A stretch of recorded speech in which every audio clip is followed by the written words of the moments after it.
말씀은 사도행전 12장 말씀입니다. 사도행전 12장 1절, 2절 말씀입니다. 사도행전 12장 1절, 2절 말씀 자 읽어드리겠습니다. 그때에 헤롯 왕이 손을 들어 교회 중에 몇 사람을 해하려 하여 요한의 형제 야고보를 칼로 죽이니. 아멘.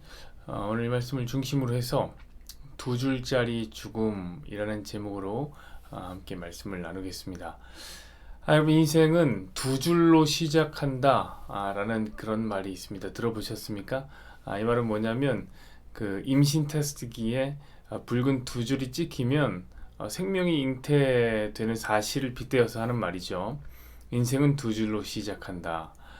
근데 여러분, 생명이란 그런 것 같아요.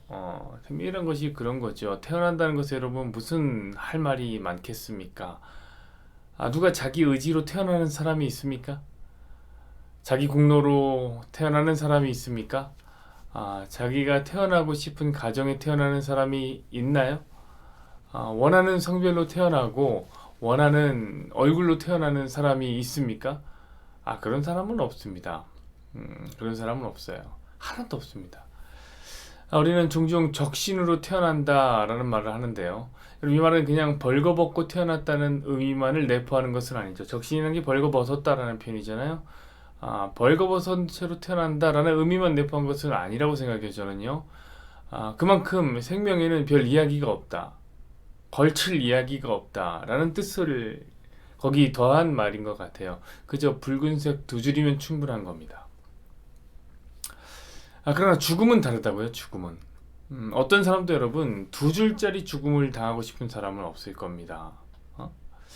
우리는 여러분 삶을 의미 있게 살고 싶고 내 삶을 누군가가 기억해 주기를 원합니다. 호랑이는 죽어서 가죽을 남기고 사람은 죽어서 이름을 남긴다고 했는데 내 이름을 알아주고 내 삶의 의미를 알아주고 내 삶의 궤적을 뒤쫓아줄 그런 기억에 남는 사람이 되고 싶단 말이에요. 그리고 그러다가 우리는 결국에는 종국에는 죽고 싶은 것입니다. 사랑하는 여러분, 여러분의 장례식을 한번 생각해 보십시오. 제가 말씀드렸죠. 여러분보다 더 많이 제가 오래 살 거라고 했죠. 그래서 여러분들 장례를 다 치르고 간다고 했죠. 그럼 제가 여러분의 장례 예배를 집례한다고 한번 생각해 보세요. 양 목사가 어떤 말을 여러분의 장례 예배 때 했으면 좋겠습니까? 이런 말 했으면 좋지 않을까요? 생전에 이 고인이 이런 일을 했습니다. 이런저런 업적이 있고 이렇게 사랑했고 저렇게 충성했으며 이렇게 최선을 다하는 삶을 살았습니다. 그러므로 우리는 그의 죽음을 통해 그의 삶을 배워야 할 것입니다. 이렇게 얘기할 수 있는 이야기가 있으면 얼마나 좋을까요? 그렇죠? 그러니까 여러분 잘 하시란 말이에요. 지금도 잘 하세요. 그럼 제가 잘 기록해 두었다가 여러분의 이야기를 기록해 두었다가 여러분의 장례 예배를 잘 치러 드리도록 하겠습니다. 여러분, 우리 태바교회의 꿈이 뭔지 아세요? 태바교회의 꿈은 요람에서 무덤까지 여러분, 저는 교회는 이 성도의 인생의 이 전 부분을 섬겨야 된다. 어떤 한 부분, 특정 부분, 일요일 한 부분이 아니라 성도의 전 생애를 다 섬겨야 된다고 생각합니다. 여러분, 제가 잘 섬기겠습니다. 여러분의 인생 곳곳에 우리 태화 현적이 묻어있기를 바랍니다. 그럼 거기서 멈추지 말고 여러분의 흔적 또한 우리 태바라는 갈대상자 곳곳에 이렇게 남겨주십시오. 그래서 우리 모두가 생각할 때 김지사님 이렇게 생각하면 가슴이 그냥 찡하고 눈물이 나는 거예요. 남권사님 이렇게 생각하면 괜히 미소가 지어지고, 이 장로님 하면 가슴 한편이 막 따뜻해지는 그런 위로가 있기를 진심으로 원합니다. 맞습니다, 여러분. 이렇게 성도는 그 죽음마저도 은혜로워야 한단 말이에요. 은혜로워야죠. 은혜로워야죠. 근데 여러분, 오늘 성경에 보면 별로 할 이야기가 없는, 별로 그렇게 은혜롭지 않은 죽음이 등장합니다. 그렇다고 이 죽음이 또 특별하지 않다는 말은 아닙니다. 오늘의 죽음은 무려 열두 사도들 중에서, 열두 제자들 중에서 첫 번째 순교자가 탄생하는 죽음입니다. 여러분, 그러면 이 굉장히 중요한 거 아니에요, 여러분? 그렇죠?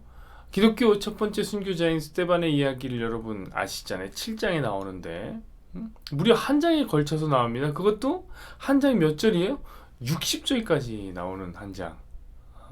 저는 여러분 성경이 스데반의 죽음을 매우 의미 있게 기록하고 있다고 생각했어요.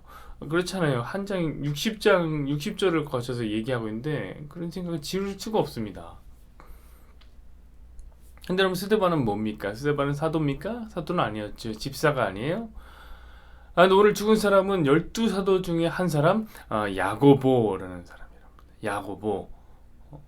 근데 여러분, 이 야고보가 어떤 사람입니까? 야고보는 예수님의 이 12제자 중에서도 이 수제자 그룹에 드는, 리더 그룹에 드는 사람이에요. 여러분, 예수님은 이 제자들을 갈 때 항상 12씩 가지 않았어요. 이 제자들 중에서 특히 3명과 자주 다니셨는데 그 3명이 누구냐면 이 베드로와 요한과 야고보, 이 3사람이었습니다. 여러분, 제자들 중에서도 꽤나 비중이 있고 잘 나가는 인물이었던 거죠. 그렇죠? 근데 오늘 성경에서는 그 잘 나가는 리더 야고보의 죽음을 단 2줄에 걸쳐 기록합니다.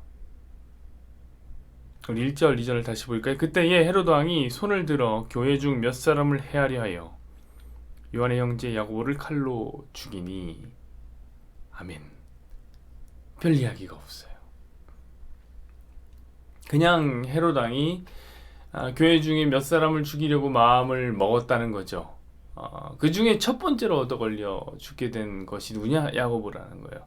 자, 그럼 여러분은 왜 이 헤롯 왕이 교회 사람들을 죽이려고 했는가? 왜 죽이려고 했을까요? 야고보가 복음을 너무 많이 전했기 때문일까요? 아니면 야고보가 능력을 너무 많이 나타내는, 나 가면 막 사람 고치고 그런 일들이 펼쳐진 거예요. 뭐 베드로나 바울처럼 그런 일이 나타나는, 그래서 사람들이 야고보를 따랐기 때문입니까? 미안하지만 그런 얘기가 아니에요. 야고보는 그런 기록이 전혀 없어요. 전혀 없어요. 그냥 왜 죽이려고 했냐면 유대인에게 잘 보이고 싶어서 그랬던 거예요. 그게 헤롯의 마음이었습니다. 자, 오늘 본문에 나오는 이 헤롯은 어떤 헤롯이냐면, 헤롯이 되게 많이 나오는데 성경에 헤롯 아그리파 1세라는 헤롯입니다. 자, 이 사람은 우리가 아는 그 헤롯 대왕의 손자입니다. 손자. 그리고 헤롯 대왕 다음에 한 사람 거치고 이 아그리파 왕이 되는 겁니다. 그런데 이 사람이 얼마나 개차반인 줄 아십니까, 여러분?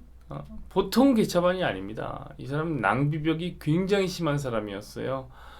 어렸을 적에 이제 유배에 가듯이 이제 로마로 떠났는데, 이 왕가에서도 야, 이놈의 이 소비는 우리가 감당이 안 된다, 내놓을 만큼 구제불능의 인물이었습니다. 빚을 얼마나 졌는지.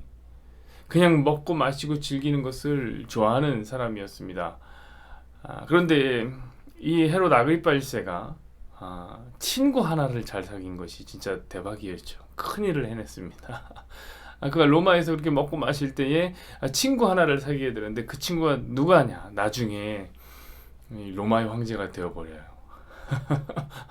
이 친구가. 그래서 여러분, 이 사람은 그냥 아무것도 아닌데 낭비벽이 심한 그냥 철부지 아이 같은 사람인데, 이 사람이 친구 하나를 잘 만나서 유대와 사마리아를 관할하는 이 왕이 됩니다. 그냥 분본왕도 아니고 그냥 왕이 되는 거예요. 왕이. 그러나 왕이요, 왕의 자리에 오른다고 해서 왕이 되는 건 아니죠. 무엇보다 민심을 얻어야지 왕이 되는 거예요. 여러분, 그렇습니다. 왕은 원래 백성이 세우는 것이죠. 그래서 여러분이 아그리파 왕이요, 유대인들의 마음을 얻으려고 정말 노력을 많이 했습니다. 그래서 오늘 본문에 그 유대인들 마음을 얻으려고 무엇을 하느냐? 유대인들이 그토록 싫어하는 기독교 괴수들을 채용했던 것입니다.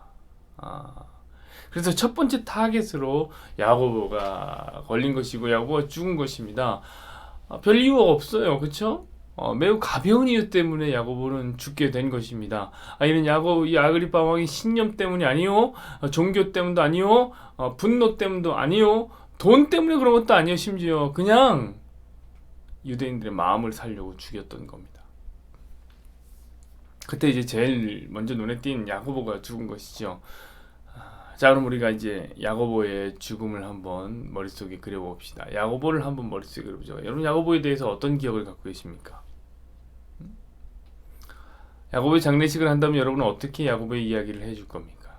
야고보가 한 일이 무엇입니까? 예수님께서 십자가를 지기 전에 제자들은 다 엉망이었거든요. 근데 야고보의 기록은 그 전의 얘기밖에 없어요.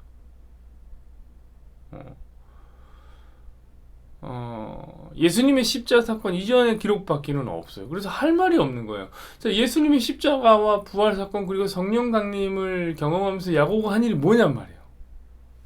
아쉽게 성경에는 아무 얘기도 나오지 않아요. 그러니까 예수님이 살아계셨을 생전에 엉망진창으로 살고 예수님이 돌아가시고 성령 받은 후에는 별다른 얘기가 없는, 아쉽게 성경에 아무 얘기가 나오지 않는 진정 2줄짜리 죽음이 야고보의 끝이었던 겁니다. 여러분 한번 생각해 보십시오. 심지어 제가 이 아그리빠 왕에 대해서 소개를 해드렸잖아요. 그렇죠? 아그리빠 왕에 대해서 설명할 때도 제가 10줄은 넘게 설명했습니다. 그런데 야고보는 뭘 했어요? 할 말이 없어요. 할 말이. 야고보는 그냥 칼로 죽었다. 이렇게 범행 도구만 나와 있어요. 범행 도구만. 사랑하는 여러분, 그런데요, 그게 야고보의 삶이에요. 그리고 그게 야고보의 죽음이에요. 그래서 저는 이렇게 말하고 싶습니다. 우리는 그의 삶 역시 하나님의 역사 안에 있다는 사실을 인정하는 성도다. 그렇지 않습니까? 우리는 그의 삶과 그의 죽음 역시 하나님 역사 안에 있다는 것을 인정합니다. 저는 성도의 삶이라는 것이 바로 이 야고보의 삶과 같다고 생각합니다. 그리고 이 그 연장선에서 성도의 죽음 역시도 이 야고보의 죽음과 별다를 것이 없어야 한다라고 생각합니다. 그러니 여러분, 너무 착각하지 마십시오. 분명히 말씀드리지만 저와 여러분은 주인공이 아닙니다. 주연이 아니라는 거예요. 근데 문제가 하나 있죠. 문제는 뭐냐면 사람들이요, 다 자기가 주인공 되고 싶어 한다는 거죠.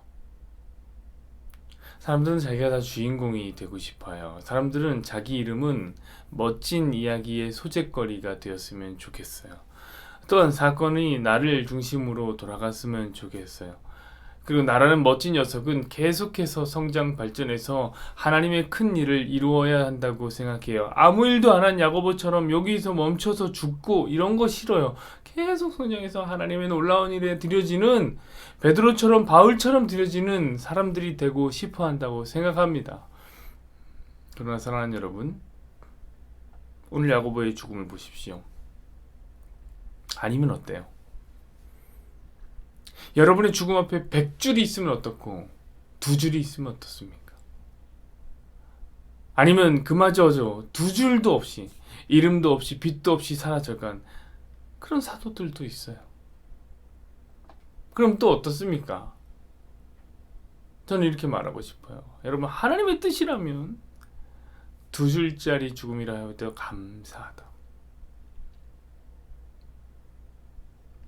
그것이 바로 어떤 상황에서라도 자족할 수 있는 마음, 바로 자기 부인이라는 마음일 것입니다. 여호와는 내게 복을 주시고 너를 지키시기를 원하며 여호와는 그의 얼굴을 내게 비추사 은혜 베푸시기를 원하며 여호와는 그 얼굴을 내게로 향하여 드사 평강 주시기를 원하노라. 아멘.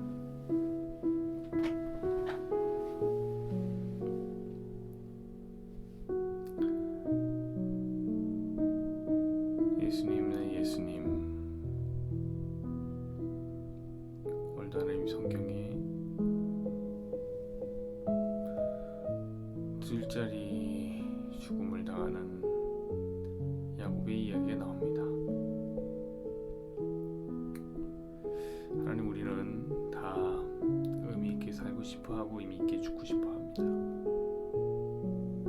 우리의 삶이 기록에 남았으면 좋겠고 우리의 기록이, 죽음이 기억에 남았으면 좋겠습니다.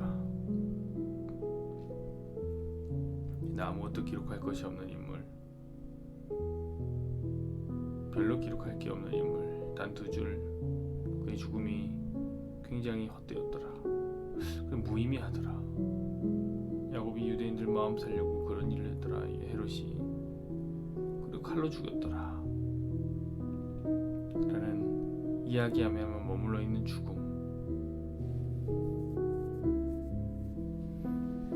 하나님, 이런 죽음도 있더라고요.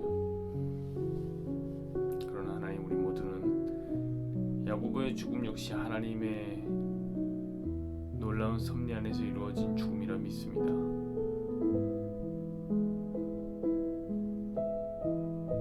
하나님의 은혜의 섭리는, 하나님의 은혜의 손길은 우리를 한 번도 떠난 적이 없고, 하나님께서는 우리를 늘 붙잡아 주시고 늘 붙들어 주고 계시니, 하나님, 우리의 삶이, 우리의 죽음이 2줄짜리라 하여도 하나님, 무엇이 걱정이요, 무엇이 두렵습니까? 무엇이 불평입니까? 주께서 그 일을 하셨으니 우리는 만족하고 자족하며 주께 감사하는 마음을 가질 뿐입니다. 주여, 성령이여, 은혜를 베풀어 주옵소서. 주께 우리의 마음을 순복하며 하나님께서 항복하며 나아갈 수 있도록 아버지 하나님, 은혜를 베풀어 주옵소서. 주여, 주여, 은혜를 베풀어 주십시오.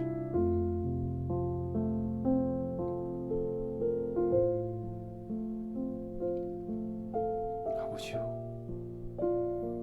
우리가 주께 진정 어떤 순간에도 자족하며 어떤 순간이라도 주님을 인정하며 나아갈 수 있는 믿음을 허락하여 주시기를 소망합니다.